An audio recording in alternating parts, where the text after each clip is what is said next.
Hello guys, welcome back to my channel. I'm Bill Huang. Today we're going to look at a talk by Dennett, a philosopher, writer, and cognitive scientist called Let's Teach Religion or Religion in Schools.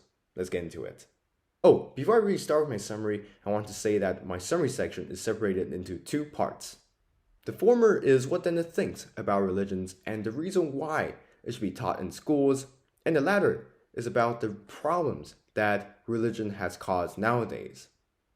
To begin with, equivalent to the evolution of cows, which Dennett referred to as an example, the evolution of religion is no different.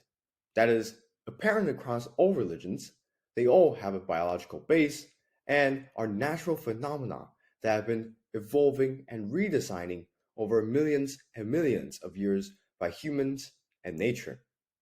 To which Dennett says, religions are brilliantly and intelligently designed and are powerful social institutions. He added, we should study religions just as intensely as we do alongside other phenomena, for example, climate change.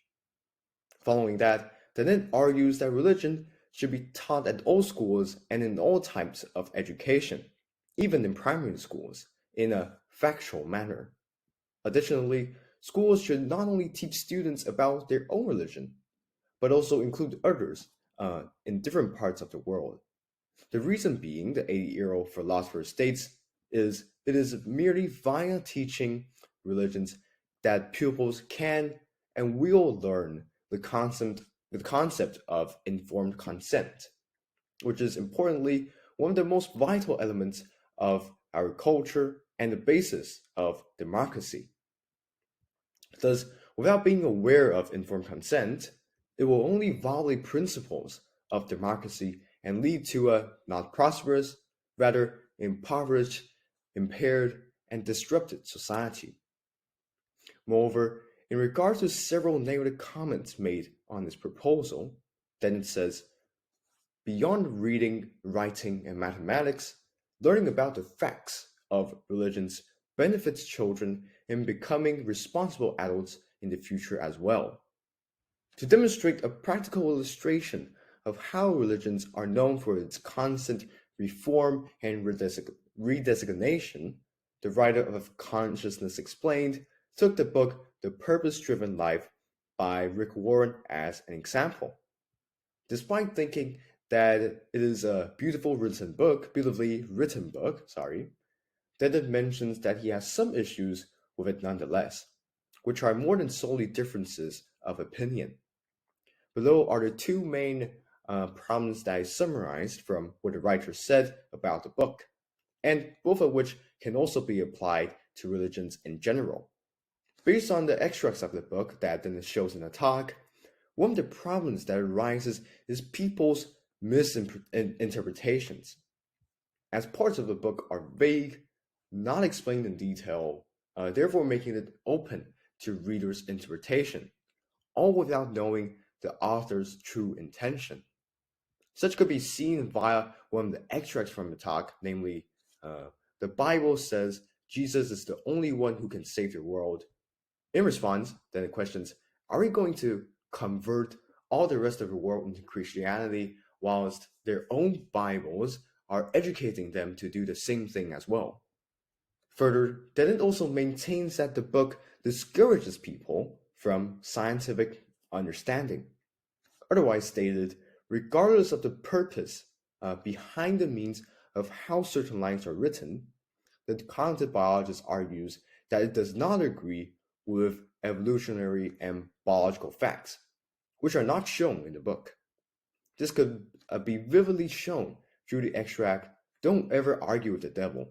He's better at arguing than you are, having had thousands of years to practice, which can easily result in people rejecting to seek truth or accept any type of criticism, no matter right or wrong. Lastly, Dennett presented a meme of a sign he saw, which says, good without God becomes zero.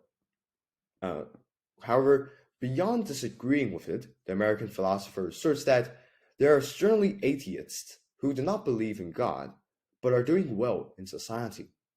And there are those who believe in God, but who are not doing well in society.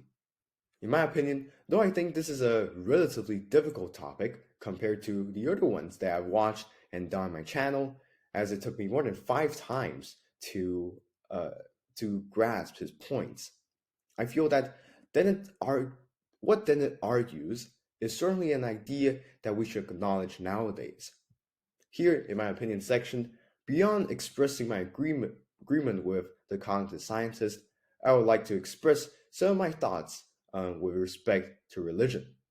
Firstly, in addition to Dennett's arguments that the learning of religions is essential to our democracy, I believe that more than merely thinking in favor of democracy, another issue that is equally important is the stigmatization of religions, especially towards Islam.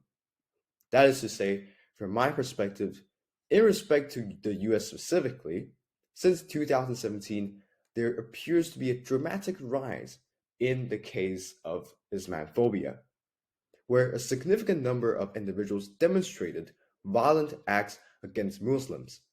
Some might claim and rationalize their intolerable actions towards believers of Islam as an expression of fury towards ISIS, a militant jihadist group. However, it does not in the slightest bit justify their aggression towards guiltless, genuine and innocent, predominantly Middle Eastern civilians.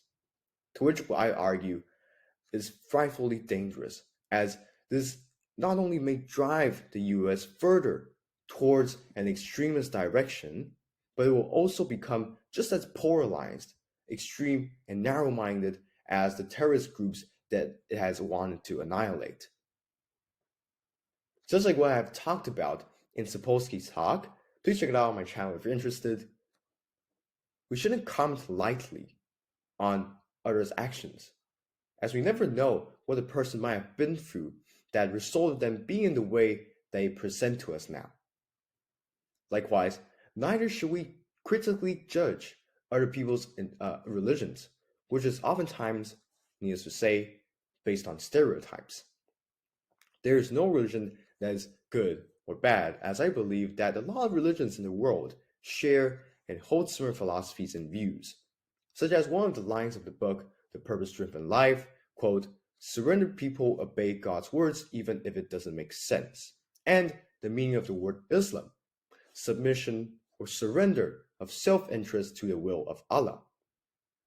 Notwithstanding, it is only when a religion that says to its followers that their belief is the only way how the universe works and everything else is wrong, are they a religion or a spiritual group that we should question, avoid, and distance ourselves from. And this, I also believe, does not fit into the main principles of any religion. Finally, by the same token, personally speaking, it does not matter the religious belief of an individual. There are always lessons we can learn from all types of religions. By doing so, can we broaden our worldview as we see the world through different perspectives? And I feel that this is the mindset we should have not only towards religions, but to all areas of life as well. Thank you guys so much for watching. Please comment below any talks or topics that you would like me to talk about or cover on my channel. And don't forget to like, share, and subscribe to my channel. Thanks for watching. I'll see you in the next video. Bye bye.